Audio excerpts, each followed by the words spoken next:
kí yín o ọmọ Yorùbá ológun dúdú gbé tuntun dé èmi lọ́kàn ṣoṣo ọmọ líle tó dù àbí ọkọ̀ sọ́jà ọkọ̀ òṣèlú awo erin tí dààmú sọ̀nà ológun dúdú dé adira oko bí ẹni tí ń rogun àyà kókò nàkí ọbẹ̀ nìkan jà ó fọmọ wúkọ́ ọgbà sàmì ó fọmọ odó tayín bí ń bá ọ ṣeré kò pé ọmọge ọjẹ èmi la sọ̀rọ̀ lójú ọlọ́rọ̀ àfòdodo ọ̀rọ̀ gúnmọ́ láyà bí ọkọ̀ ọ̀rọ̀ ọjà ẹ̀sìn tí ń bẹ nílẹ̀ Yorùbá ọwá ń di lemọ́lemọ́ ó yẹ ká pariwo ìkìlọ̀ kó tó dìjà gboro ẹ̀yin mùsùlùmí ẹ̀yin alákatakítí ẹ̀sìn tí ń bẹ nílọrin Àfọ̀njá ó yẹ ká fún yín nímọ̀ràn lórí ọ̀rọ̀ ẹ̀sìn ìlú àlàáfíà ni wọ́n ń pè lọ́rin Àfọ̀njá níjọ́sí ọwọ́ apàdà tó dì lọ́rin alákatakítí ó jọ mí lójú gidi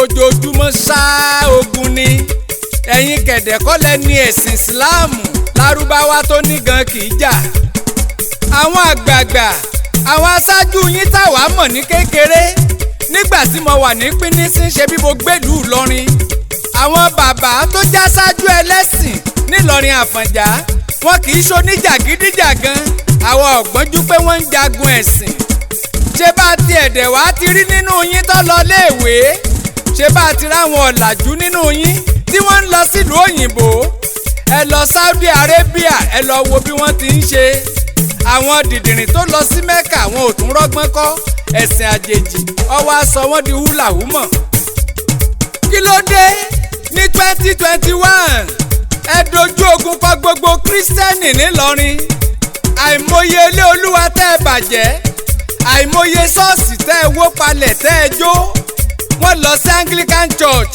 wọ́n dé Catholic Church wọ́n lọ fọ́ gíláàsì wọn àríjọ́ tẹ́ ẹ lu pásítọ̀ tó dákú kí ló dé ọmọ mùsùlùmí ẹ̀yin ti lọrin yìí kà mọ̀mọ̀ àìmọye mọ́tò ṣọ́ọ̀ṣì tí wọ́n bàjẹ́ tí wọ́n jó nígboro fúnra ara yín lẹ́mọ́mọ́ yín lọ sílé ìwé tó jẹ́ ti kírísítẹ́nì tó ṣe páwọn kírísítẹ́nì ló ní fúnra ara wọn tẹ̀tún ló wá di túláàsì kọ́mọ yín ọmọ wọṣọ ẹlẹ́hàá táwọn míṣánárì ní rárá táwọn ọmọ yín wá bọ́ sí ìgboro tí wọ́n ń kọrin ogun ẹ̀yin àgbààgbà ẹ̀yin olódodo nínú ẹ̀sìn mùsùlùmí ṣé wọ́n ṣe bẹ́ẹ̀ nínú àlùkùránì bàbá wa ànábì Muhammad sallallahu alaihi wasallam ṣé bí Jésù ló jíṣẹ́ rẹ̀ wípé ó ń bọ̀ láyé ìgbà tó dé ṣé ẹ gbọ́ pójó ṣọ́ọ̀ṣì àbójólé àwọn kèfèrí dídé tó dé ìfẹ́ àlàáfíà ní ti ń polongo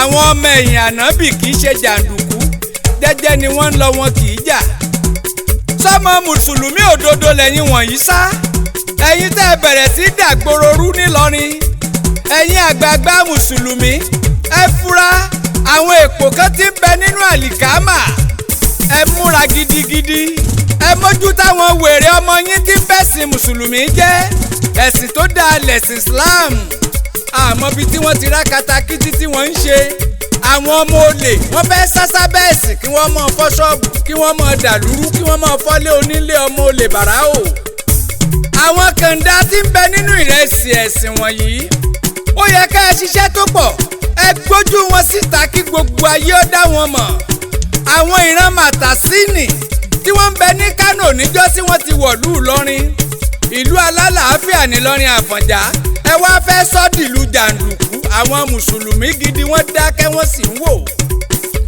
ìpìlẹ̀ Boko Haram bí wọ́n ti ṣe bẹ̀rẹ̀ rèé ẹ jẹ́ ṣọ́ra kí wọ́n má wọ̀lú Ìlọrin báyá wọ́n ti wọ̀lú Ìlọrin ẹnìkan ò lè sọ ogun ti kírísítẹ́nì tẹ́ jà ẹ̀ kúkú ṣẹ́gun asán lórí asán ni gbogbo akatakítí tí wọ́n ṣe gbogbo kìràkìtà yín ká ẹ lè ṣẹ́gun kírísítẹ́nì nílọrin pàbó ló já sí ojú yín wá dojú ẹni arọ̀ lóye kó tó di pọ́npọ́nà yẹn ń kó tó di pọ́npọ́nà yẹn ran kí sọ̀bìyà ó tó dégbò wọ́n ní onígànbé là á ké sí ọwọ́ ní ṣáájú ijó orin ọ̀tẹ̀ ní bẹ̀rẹ̀ ogun ìjà ẹ̀sìn kó tó dìbò lọ yàgò kọ́lọ́mù ó kì mọ́ rẹ̀ nílọ̀ kì í ṣe gbogbo mùsùlùmí nílọrin lálákatakítí àwọn alákatakítí ẹ̀hànà tó dorí àlùkùránì kodò làwa ń bá wí àwọn agbénikọlù ní ọkọ̀ tí gbọ̀nà kankan, àwọn aláìlérò ọmọ ìrankíran àwọn jàǹdùkú lásán bá ń sá tí wọ́n sásá bẹ́ẹ̀ sin mùsùlùmí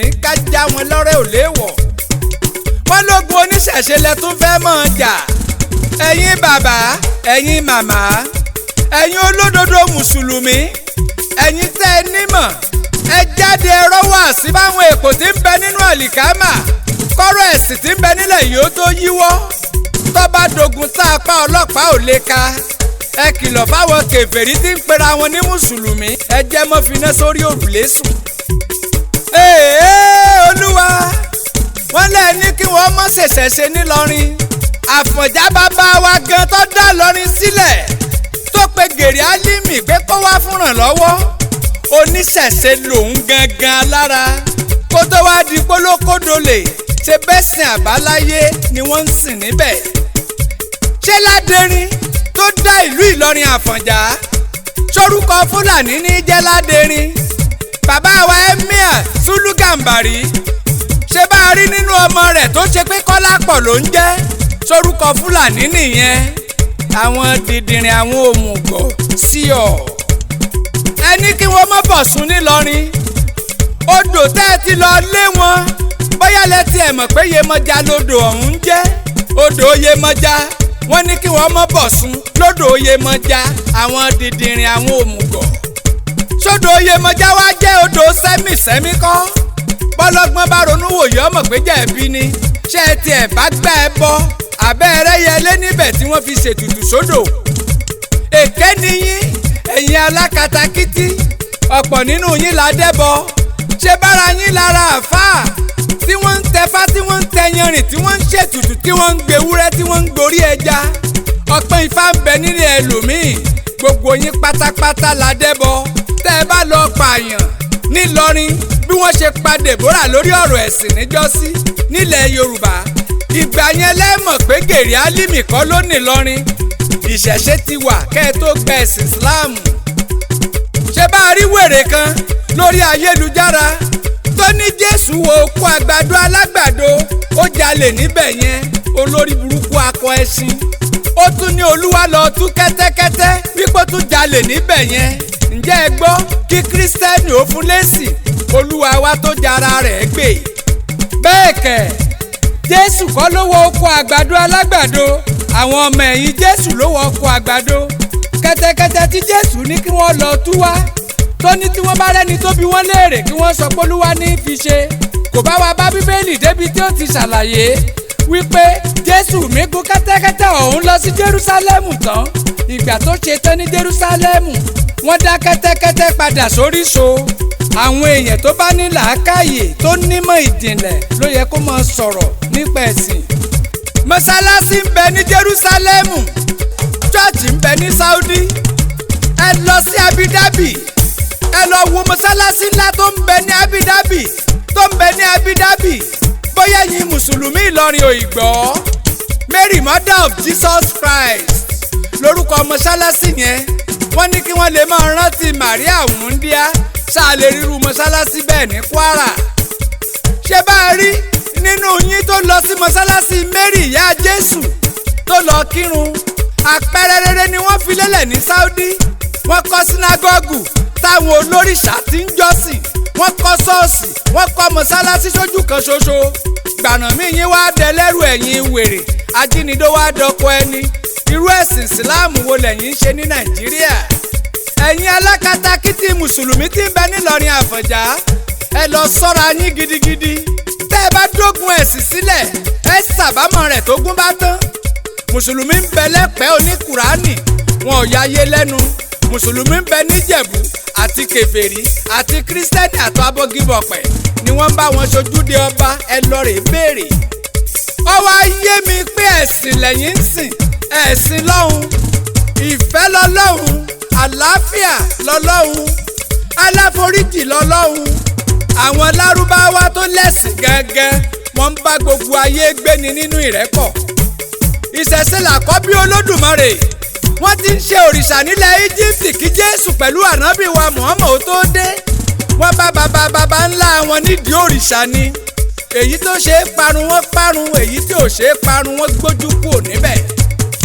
ohun tó ká mi lára tó dùn mí gidigidi dénú ọkàn tó jẹ́ kí n bínú títa lọ́lọ́hun ní ti àlùkùránì tí wọ́n ló jó níná. ìgbà tí mo gbọ́ mo níṣe ló yẹ kí wọ́n lọ yẹ ọpọlọ ta ń lọ lọ́hùn wò bóyá ó ti ya wèrè. àlùkùránì ìwé mímọ́ ọlọ́hun olórí burúkú ló lè sọ àlùkùránì síná. ó dá mi lójú ẹni ègbé ló lè dárú ẹ̀ láṣàkọ bẹ̀rù olúwa ni. irọ́ ni wọ́n pa òótọ́ ni wọ́n sọ.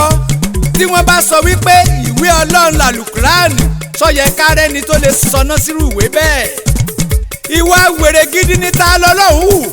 bó bá ṣe pé lóòótọ́ o ló sọ àlùkùránì síná olúwa ń bínú sí ọ. ọjẹ́ tètè kọ́ lọ yọná fìlà méje ẹ̀gún tí ń bẹ lórí ẹ̀ àtìrán yípo wàláì tàláì. àlùkùránì tó ṣe pé ilé síkírù àyìndé barista jóná gúrúgúrú. ǹjẹ́ ẹ jẹ́ mọ̀ pé ìwé mímọ́ ọlọ́run àlùkùránì nìkan ni ò jóná? pé ìwé mímọ́ ọlọ́run àlùkùránì ò jóná? ibi tó yẹ ká ti bẹ̀rù ìwé yẹn nìyẹn. mo bọlá ńlá fàlùkùránì, mo bọlá ńlá fànábì wa Muhammad. sallallahu alaihi wasallam. mo bu gbogbo ọlá fọlọ́hun ọba tó tóbi yéye, ọba tó dára rẹ̀ tó bíra rẹ̀ tó fúnra rẹ̀ lóyún tó sì sọra rẹ̀ ní súná. ọba tẹ́nìkankan ọjọ́ kọjá ẹnìkankan, ọba pátápátá porongodo ẹrù jẹjẹ ní gbogbo lẹ̀kílẹ̀. kábíyèsí olúwa mi ò tó ọ́ kí, mi ò tó ọ́ kì. ọba tó lòru àtọ̀sán tó tún ní kùtùkùtù òwúrọ̀, ẹlẹ́dàá aṣẹ̀dá àjọkẹ́ ayé àṣàkẹ́ ọ̀run, ọba òpin àtìpilẹ̀. tí wọ́n bá bi yín léèrè wípé ta ló kọrin ewì sínú àwo, ẹlòmíì kọ́ èmi ni, èmi ti yín ni, ẹni yín ni, ọmọ líle ni, ọmọ tó dù àbí ni, Kunle Ologundudu. nọ́mbà mi rèé 08054795965.